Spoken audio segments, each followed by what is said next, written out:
the top general of U.S. Special Operations Command in Africa, is warning that Al-Qaeda, ISIS, and other Islamic terror groups are now trying to take over parts of the continent's most populous nation. Major General Dagvin Anderson says Muslim terrorists have set their sights on Nigeria's southern and northwestern regions, and the U.S. is now sharing specific intelligence with the country.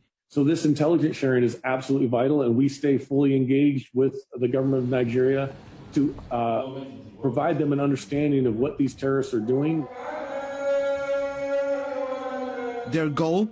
Eventually turn Nigeria into a Muslim country and force Christians, who make up half the country's population, to either leave or convert. Christians are in the eye of the target, and they're coming after them. And the numbers are staggering. August 6th, Muslims stormed 4 remote Christian villages in Kaduna State, killing 22 villagers. July 24th, 21 dead, scores injured, and several Christian homes destroyed by militants. July 19th, 19 people killed when assailants armed with guns and machetes attacked a wedding reception. And the list goes on.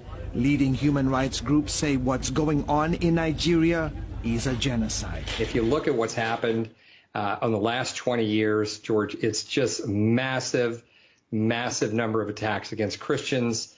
Look, 50 to 70,000 have been murdered. For years, the main terror group was Boko Haram, which seeks to overthrow the government here and create an Islamic state. They go after Christians and moderate Muslims. They push a hard-line Muslim agenda. It is their intention to establish a caliphate and to just rid all of Nigeria and West Africa of any Western influence whatsoever. Now, there's a new actor on the scene.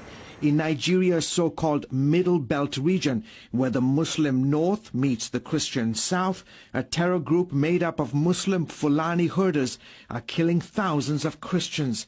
More than 1,400 Christians were hacked to death in just the first 7 months of 2020 by Fulani herders. Unfortunately, the secular media are quite often biased and trying to present this as a tribal conflict rather than religious. Nigeria's president, a Muslim, has so far done very little to stop the bloodshed.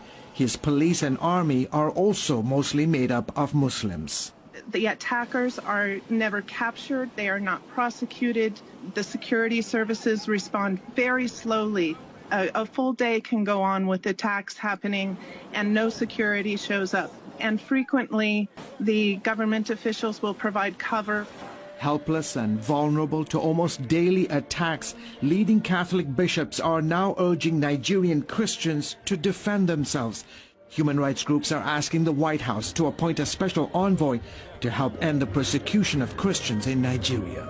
Unless the world takes note and puts pressure, economic pressure, sanctions, visa bans on the officials who are responsible for this travesty and for not reining in the terror, then Nigeria will continue to be a bloodbath.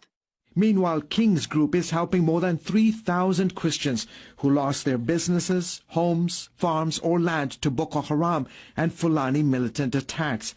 International Christian Concern has created communal farms to give victims the opportunity to rebuild their lives. When they get back to work, the family is fed, they have a future, the kids can go back to school. It's a restoration of hope. It really is. And it's much more than just economics. It's the whole community. It's all the parts of life, the emotional, the physical, the mental.